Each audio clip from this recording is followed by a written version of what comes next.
A Casa dos Loucos, Edgar Allan Poe. Quando manifestei a meu amigo Louston o desejo de visitar essa casa de saúde particular, dedicada especialmente a loucos, ele não disfarçou um gesto de mau humor. Que ideia! Então você me convida para uma excursão de caça pelos Pirineus e agora quer visitar um hospício? Nunca entrei nem nunca hei de entrar em uma casa desse gênero. Tenho horror aos loucos. Por mais mansos que sejam, assustam-me, pois eu sempre tive grande desejo de observá-los de perto. Se não opusessem sempre tão grandes dificuldades à entrada de leigos. Essa não seja dúvida, disse Louston, se você se empenha mesmo nisso. Eu tenho boas relações com o Sr. Mylarder. Quem é esse Sr. Mylarder? É o diretor da Casa de Saúde. Se quer, eu o apresento, mas desde já o previno, não passo da porta da rua. Vou até lá somente para lhe fazer a vontade. E assim se fez. Vista da pequena cidade Melé nos havíamos instalado, a casa de saúde parecia muito próxima, mas para chegar a ela tivemos que caminhar mais de 1 hora, por estradas em ladeira e nem sempre bem conservadas. Quando, afinal, saltamos de nossos cavalos diante do portão, tive uma impressão desagradável ao ver o edifício.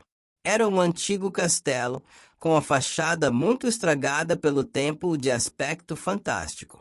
Atravessamos um jardim, que parecia abandonado e aproximando-nos da porta de entrada, vimos que ela estava entreaberta e o rosto de um homem surgindo junto no umbral fitava-nos com ar desconfiado. Porém Louston saudou-o pelo nome e o Sr. Mylarder, pois era ele, veio a nosso encontro com um sorriso amável. Era um homem de alta estatura, com maneiras de fidalgo e muito cortês, a despeito da expressão grave e autoritária que parecia ser-lhe habitual.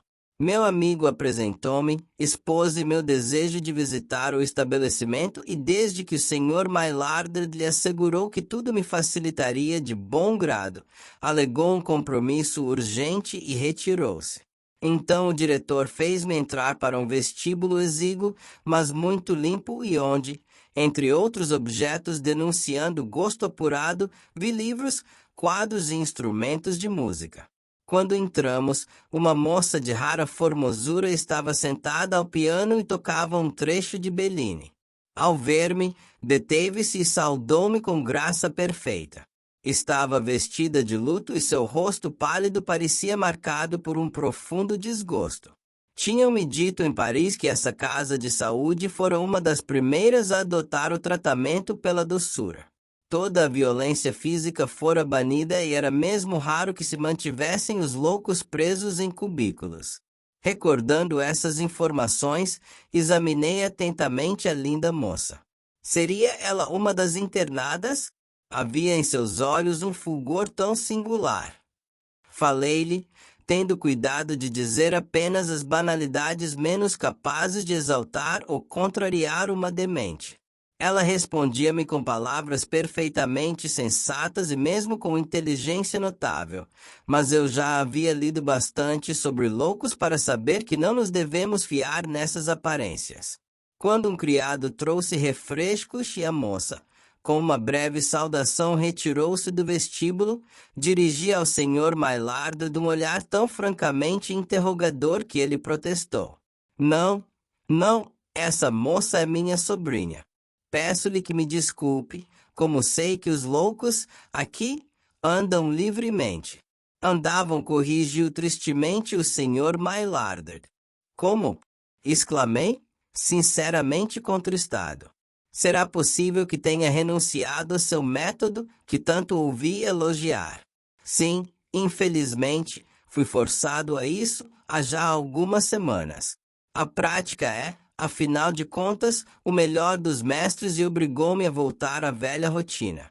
Que pena! Eu lamento ainda mais do que o senhor. Teria tanto prazer em mostrar-lhe como aplicava meu método, que, a princípio, parecia produzir melhores resultados.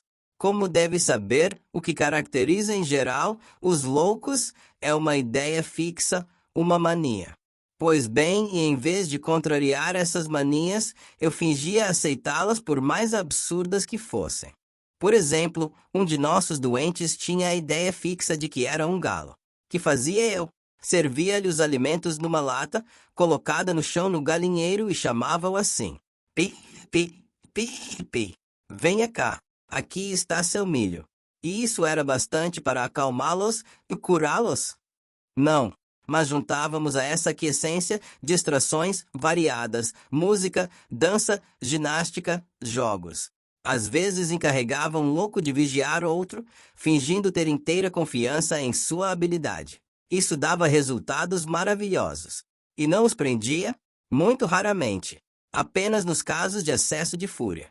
Então era preciso isolá-lo para que os outros não fossem contagiados. De resto, em regra, não aceitamos aqui loucos furiosos. Mas, como lhe disse, acabei por ter tão dolorosas provas de que esse sistema era perigoso. Pois estou surpreendido, atalhei com sincera tristeza. Tinham-me dito exatamente o contrário. Ah, meu amigo, suspirou o Sr. Maillard, o senhor é ainda muito moço. Ainda acredita em tudo quanto lhe dizem. Mas vamos jantar. Depois eu farei visitar todo o estabelecimento e explicar-lhe-ei o novo sistema. Então adotou um sistema novo? E de resultados prodigiosos, o mais eficaz dos sistemas até hoje imaginados. Asterisco, asterisco, asterisco. Pouco depois, entrávamos na sala de jantar onde tive a surpresa de encontrar 25 ou 30 pessoas já sentadas à mesa. Meu espanto ainda foi maior quando notei que todas essas pessoas estavam vestidas com grande luxo, mas com roupas antigas. Principalmente as senhoras, que constituíam a maioria da assembleia, exibiam vestidos de há 20, 30 e até de há 100 anos. A própria moça, que o Sr. Maillard me apresentará no vestuário, dizendo-me ser sua sobrinha, apresentava-se agora com um vestido de cestinhas e anquinhas, grande demais para ela e que a tornava lamentavelmente ridícula. E cada qual ostentava os adornos mais variados numa tal confusão de épocas e modas que comecei a desconfiar de que o Sr. Maillard me enganara, para melhor apreciar minhas impressões e que aqueles eram os asilados, os loucos, que, de acordo com o método de doçura, tinham a liberdade de se vestir como bem entendessem. A mesa era soberba, com prataria maciça e iguarias perfeitas mas excessivas. Os convivas eram 30 no máximo e havia ali jantar para mais de 100 pessoas. Havia também exagero de luzes. Em suma, tudo aquilo era tão estranho que eu não sabia o que pensar, mas sentado ao lado do diretor do estabelecimento tratei de saborear o que me servia. Em toda a mesa a conversação se generalizou com animação, porém o que mais me impressionou foi que o assunto predileto de todos era a loucura, suas várias modalidades e os casos mais característicos dessa triste enfermidade. Tivemos aqui, dizia um homenzinho magro, sentado à minha esquerda, um sujeito que tinha mania de pensar que era um bule. O mais curioso é que essa ideia tão estranha é muito comum entre os loucos. Raro é o hospício em que não há um homem bule. O homem de quem falo acreditava-se bule de metal branco e todas as manhãs esfrega-se cuidadosamente com uma flanela untada de pasta contra a ferrugem. Conheci outro, disse um homem alto e gordo, do outro lado da mesa, que julgava-se um burro. Mais extraordinário ainda era outro, que eu conheci e que afirmava ser um queijo e andava de faca em punho, pedindo a toda a gente que provasse um pedacinho de sua perna e de seu braço. Isso é uma fantasia inocente, gritou o homem gordo. O que se imaginava um burro era mais perigoso porque dava coices para todos os lados, assim. Senhor de Có, contenha-se! Exclamou uma senhora idosa, alcançada pela mímica exuberante do homem gordo. Está sujando e rasgando meu vestido. Mil perdões, Mlili, disse o senhor de Có, curvando-se e beijando a própria mão, com uma reverência das usadas no outro século. Não tendo mais dúvidas, voltei-me para o senhor Maillard e ia gracejar sobre o modo como tentará enganar-me.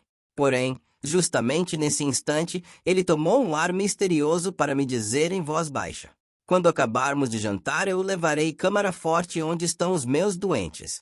Não quis mostrar-lhe-os antes da refeição com receio de que a emoção lhe cortasse o apetite. Como? Exclamei atônito. Então os loucos estão lá embaixo, em lugar seguro, onde podem ser submetidos ao regime de que lhe falei. Não pude continuar. Pouco além, um homem muito vermelho, para contar que conheceram um louco, que se julgava uma garrafa de champanhe, meteu um dedo na boca e retirou-o subitamente com tal habilidade que imitou perfeitamente o espocar de uma rolha de vinho espumante. Em seguida, franzindo os lábios, começou a imitar o silvo do champanhe que transborda da garrafa. Senhor Boulard, disse severamente o diretor. Ficar-lhe-ia muito obrigado se mantivesse com mais comedimento. O Sr. Boulard calou-se imediatamente e ficou ainda mais vermelho, visivelmente mortificado pelo vexame de ser assim chamado à ordem. Mas depois de refletir um instante, resolveu protestar e, erguendo dose com ar de grande dignidade, começou. Senhor diretor, tenha paciência, mas eu não admito. Não pude ouvir o resto da frase. Sua voz foi subitamente abafada por uma série de gritos agudos, verdadeiros uivos, que vinham não sei de onde. Confesso que senti os nervos profundamente abalados por essas vociferações. Porém, ainda maior foi a impressão sobre os convivas do Dr. Maillard. Nunca tive ante meus olhos uma coleção de fisionomias tão transtornadas pelo terror. Todos ficaram lívidos como mortos, encolheram-se em suas cadeiras e ficaram trêmulos e gaguejantes de pavor como se esperassem o recomeçar dos tétricos clamores. De fato, eles não tardaram a recomeçar, mais fortes e mais próximos, depois uma terceira e uma quarta vez, que foi a mais atenuada. Quando tudo passou, afinal, os convivas recobraram o domínio de si mesmos e recomeçaram a tagarelar animadamente, sempre contando anedotas sobre loucos. Arrisquei-me então a perguntar ao Sr. Maillard da causa do estranho alarido. Coisa à toa, disse o diretor serenamente. São os loucos que, às vezes, dão para gritar, todos juntos. Como geralmente isso acontece quando eles tentam fugir, isso assusta um pouco as pessoas que aqui estão. E são muitos? Indaguei. Não, agora tenho aqui somente uns 10. Mulheres em sua maioria, aposto. Não, senhor, todos homens e latagões robustos, perigosos. É curioso. Sempre ouvi dizer que as mulheres eram mais numerosas do que os homens nos hospícios. Geralmente, assim é, mas minha casa de saúde constitui uma exceção talvez única. Antigamente eu tinha aqui, ora, vejamos, quantos? Uns 27 loucos, entre os quais as mulheres eram 18. Depois a situação mudou. Mudou por completo. Por completo, por completo. Gritaram todos os convivas com entusiasmo. Calem-se! Gritou o Sr. Maillard, vermelho de cólera. Toda a assistência quietou-se e durante um minuto, pelo menos, guardou o mais absoluto silêncio. Então não me contive mais. Baixando a voz, cheguei-me para o Sr. Maillard e perguntei. E o senhor está certo de que entre as pessoas presentes não há também algumas que... Repetiu o diretor, com ar de imenso espanto. Que quer o senhor dizer? Quero dizer que, não me engano, alguns desses senhores e senhoras estão talvez um pouco doentes. Ora qual? Exclamou o diretor, com um sorriso indulgente. Que ideia! Conheço-os todos há muito tempo. Tem talvez algumas excentricidades, mas afirmo-lhe que são todos perfeitos de espírito. São meus amigos e meus auxiliares. Todos? As senhoras também? Pois claro, as mulheres são as melhores enfermeiras para loucos. Sabem como vim aplicar o meu novo sistema. Ah, sim, é verdade. O senhor prometeu-me explicar-me esse sistema, que é, ao que parece, de uma grande severidade. Nem tanto assim. Apenas exige reclusão absoluta, mas o tratamento, propriamente terapêutica, deve até ser agradável aos doentes. Deveras? Sim. Devo dizer-lhe que não foi eu quem inventou o método, apenas o aperfeiçoei e completei. Porque descobri o seguinte. Exatamente quando os loucos se mostram mais calmos e mais lúcidos é quando são mais perigosos, é preciso metê-los imediatamente em camisolas de força. Olhe, aqui mesmo e não há muito tempo produziu-se um estranho acontecimento. O sistema da doçura, como o senhor diz, produziu um caso estranho e sintomático. Os loucos andavam livremente pela casa e portavam-se com tranquilidade exemplar, tão notável que qualquer pessoa de bom senso teria logo compreendido que um plano diabólico se tramava entre eles. De repente, os guardas e enfermeiros foram atacados de improviso, amarrados dos pés à cabeça, metidos na câmara forte e vigiados pelos loucos com a severidade que não lhes tinha sido aplicada. Santo Deus! Exclamei assombrado. Um caso assim é absolutamente sem precedentes. Mas ocorreu aqui, disse o diretor com o mesmo ar grave. Tudo por culpa de um imbecil, um louco, que imaginou haver inventado um método de direção melhor do que todos até hoje conhecidos. Para experimentar esse método, arregimentou os outros loucos. E conseguiu dominar os guardas por completo. Houve então uma troca geral dos papéis. Os guardas passaram a ficar sob a guarda dos loucos. Mas isso certamente não durou muito tempo. Os camponeses da vizinhança, os fornecedores de certo, não tardaram a denunciar essa situação. Qual? O chefe do movimento era mais esperto do que o senhor imagina.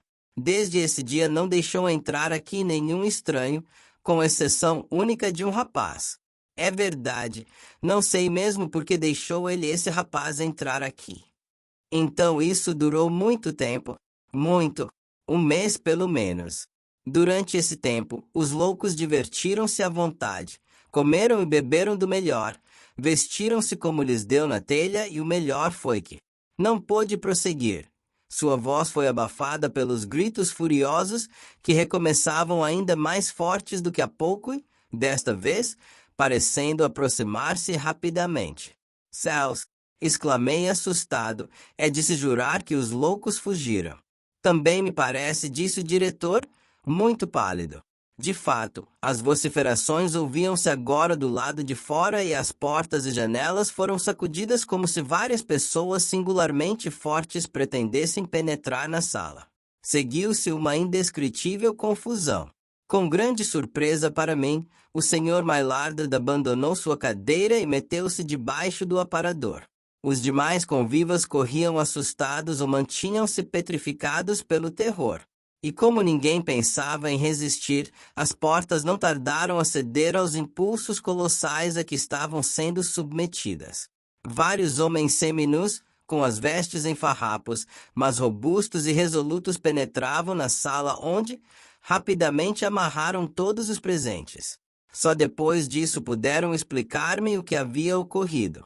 O Sr. Maillard, contando-me a história de um louco que excitara os companheiros à revolta, não fizera mais do que relatar as próprias proezas. Esse homem fora, de fato, diretor daquele estabelecimento, mas enlouquecera por sua vez e passará à categoria de internado. Esse detalhe era ignorado pelo companheiro de viagem que trouxera até ali. Os guardas, surpreendidos pela revolta preparada com grande discrição, estavam presos havia 30 dias, sujeitos à alimentação irregular e impetuosas jorros de água que os loucos lhes aplicavam através das grades. Felizmente para mim, exatamente nesse dia, um dos guardas conseguirá fugir e libertar os demais companheiros.